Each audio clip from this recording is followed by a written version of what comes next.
Assalamualaikum warahmatullahi wabarakatuh. Jumpa lagi dengan informasi Amang Mawardi.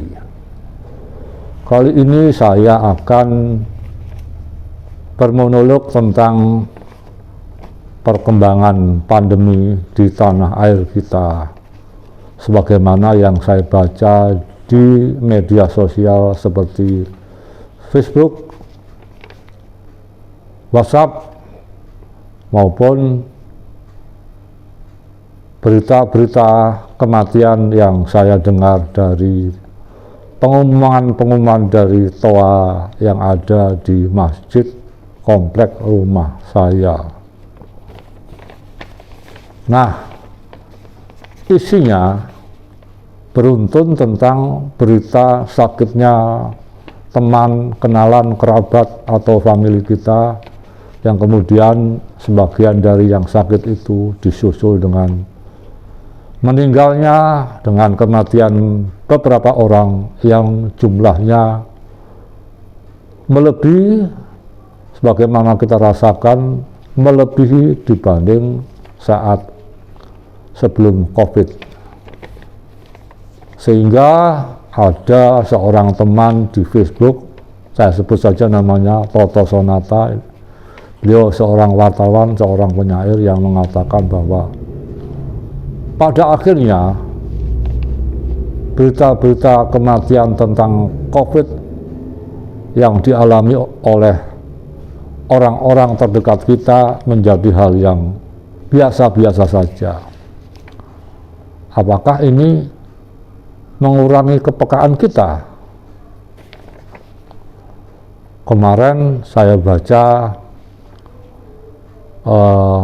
postingan seorang teman namanya Bambang John, seorang musisi di salah satu grup WhatsApp yang saya ikuti. Bambang John ini mengatakan bahwa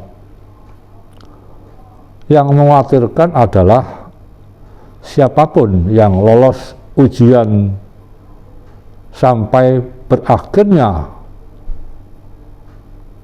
pandemi, lalu dipertemukan satu sama lain di antara teman yang masih hidup, nampaknya dikhawatirkan akan menimbulkan semangat pahpoh, semangat linglung, semangat perubahan psikologi yang demikian dahsyat karena mereka dihajar oleh kejadian-kejadian, berita-berita keluarganya yang sakit, tetangganya yang meninggal, adiknya yang meninggal, ayahnya yang meninggal, atau teman sekolah yang meninggal, yang sebagaimana kita baca di grup-grup WhatsApp. Apakah ini yang kita inginkan?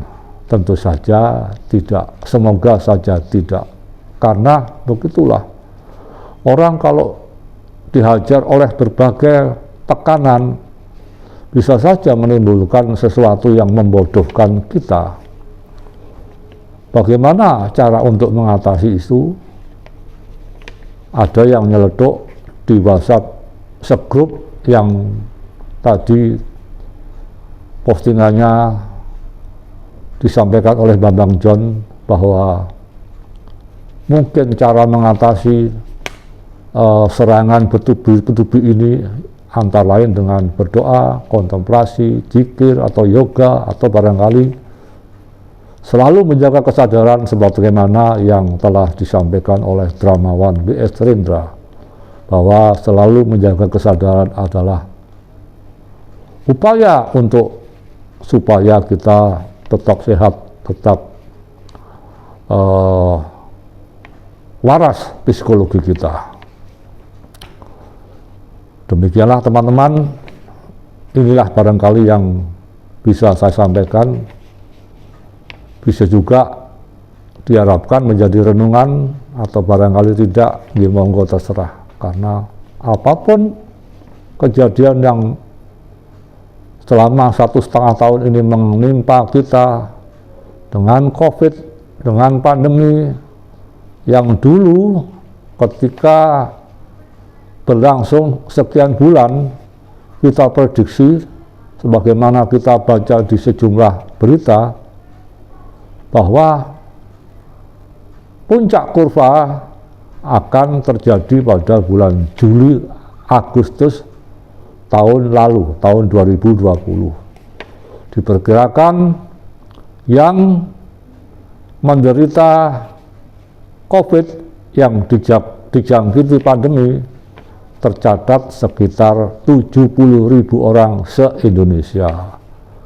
Tetapi kenyataannya sebagaimana yang saya baca di Google tadi, kemarin tanggal 20 Juli 2021, catatan COVID yang terjadi di Indonesia, terjadi kasus COVID 3,29 juta.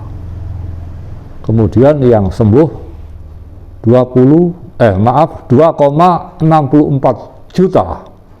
Sedangkan yang meninggal tercatat 88.659